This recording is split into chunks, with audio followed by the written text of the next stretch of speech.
On the first asteroid, the little prince found himself standing before a king who had no subjects. Yet, he commanded much authority. He wore a spectacular, breathtaking fur cloak and sat upon a throne of gold and jewels. The king proudly declared that he was the ruler of the universe, with reign over every star the little prince could see. And yet, when the little prince asked the king to command a sunset, the king replied that the sun would, of course, obey him, but that they would have to wait until 7:40. The little prince couldn't help but notice the king searching through an almanac before deciding on the time. The king desperately invited the little prince to stay on his planet and serve as the Minister of Justice, a role which felt pointless to the little prince, since there was no one on the asteroid to judge. The little prince moved on, confused by the king's strange actions. The second planet was inhabited by a conceited man who only craved praise and admiration, clinging to the idea of being the most admirable person on his strangely unpopulated planet. On the third planet, he encountered a drunkard who couldn't stop drinking because he was desperate to forget the shame he felt caused by the drinking. The fourth planet belonged to a businessman. He hardly had a second to spare and muttered "Good morning" to the little prince as he greeted him. The businessman was obviously very busy, counting and cataloguing the stars visible in the sky. Why did he do that? Well, to own them, of course, because that would make him rich, he explained. And after he got rich, he could then buy more stars if new ones would be discovered. He had no time to talk because he was dealing with important matters. The fifth asteroid was the smallest yet, and it had just enough room on it for a street lamp and a lamplighter.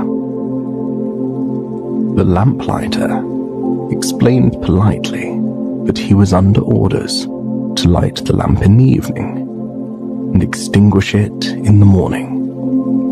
His orders used to make sense, but lately, the planet has begun to turn faster and faster. Now, a day on this planet lasts only 1 minute.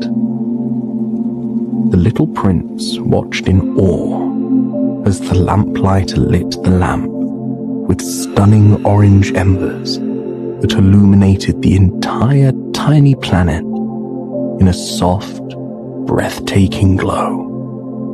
Then, as soon as the flame of the lamp began to grow, the lamplighter would extinguish the flames, causing a plume of smoke to rise up and up and up into the sky.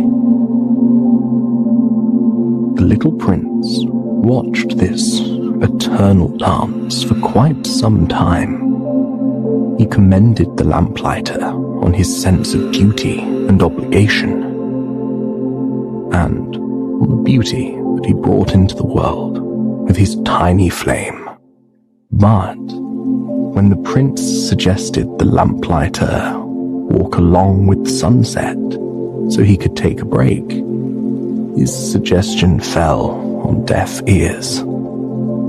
The lamplighter continued his eternal dance with the light, strictly following the original orders. The little prince was sad to leave the lamplighter, whom he had grown so fond of, and as many as 1,440 potential sunsets a day. But there were other places to explore. The 6th planet was vast, maybe even 10 times bigger than the previous. An elderly geographer greeted the little prince from behind a stately desk, hoping that the visitor might be an explorer.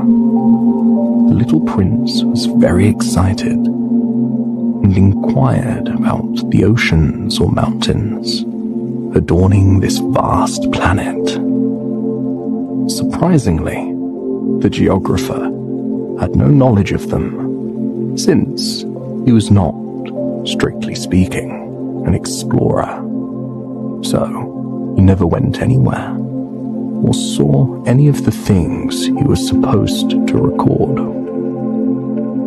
Since the geographer was very interested in the geography of the little prince's planet, the boy told him about his 3 volcanoes and baobabs and his precious rose. "I have no interest in roses," the geographer said. "They are ephemeral. They disappear quickly." "My rose is ephemeral," the little prince muttered, "and she is all alone in the world, with only 4 thorns to defend herself." After a sharp pang of regret, the little prince gathered his courage once more, and, on cartographer's recommendation, decided to visit planet Earth, perhaps the most puzzling of all the places he explored. He found himself in the desert, with no one around for miles. He thought that he found himself on an uninhabited planet, much like his own. But soon, the little prince encountered a yellow snake that claimed to have the power to return him to his home, if he ever wished to return. He was not sure about the proposal, so he traveled across the desert, searching for people. In the desert, he came across a desert flower with 3 petals. She once saw a caravan, so she told the prince that there were very few people on Earth, maybe 6 or 7 in total, and that they had no roots. They journeyed wherever the wind took them, which made life incredibly challenging for them. The prince scoured the vast, desolate landscape in search of people, in search of more. He followed a dirt road that wound through the desert one day. As he walked along the dirt path, listening to the crunch of the ground beneath his feet, a flash of green and red came into view more and more. As he grew closer, the unmistakable smell of fresh flowers washed over him. He was standing before a rose garden that stretched as far as the eye could see. He had once thought that his beloved rose was unique, that no other like her existed in the entire universe. And now, he could see that wasn't true. The little prince was devastated. he lay down in the grass of the garden and began to cry. As he cried, a little fox appeared. Still upset over finding out that his beloved rose was just ordinary, the prince asked the fox if he would play with him. "First, you need to tame me," the fox replied. He explained to the little prince that taming means to establish ties. At the moment, the fox and the little prince meant nothing to one another. But if the little prince were to tame the fox, they would be connected and need each other. They would be unique and special to one another. They would maybe share a friendship. The fox told the little prince that if he tamed him, he would have footsteps to look forward to, rather than to run away from. The golden wheat fields would fill the fox with glee, because they would remind him of the beautiful golden hair of his friend.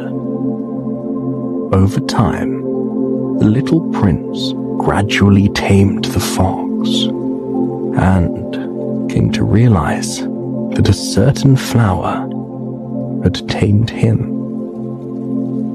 When it was time for the little prince to go, the fox wept softly, though he thanked him for giving him a reason to see the wheat fields and appreciate their beauty. As the little prince walked off to the horizon, the fox told him to visit the rose garden one more time. Then he would finally see why the rose on his planet was so deeply special to him. The prince went to the rose garden as the fox had told him to. At the garden, tucked between the fragrant blossoms and leaves, the little prince began to realize how much his rose truly meant to him. All these roses may have been just as beautiful, but they were not his rose. His rose is unique to him because he loved her and cared for her. Feeling enlightened by this revelation, the prince returned to give one final goodbye to the fox. The fox was proud of the lessons that little prince had learned. In a quiet voice, as they sat overlooking the wheat fields, the fox told him something important. Only the heart can see clearly. The eyes miss what is important. The time that the prince spent with his beloved rose, and the connection that he forged with her, is what makes her special.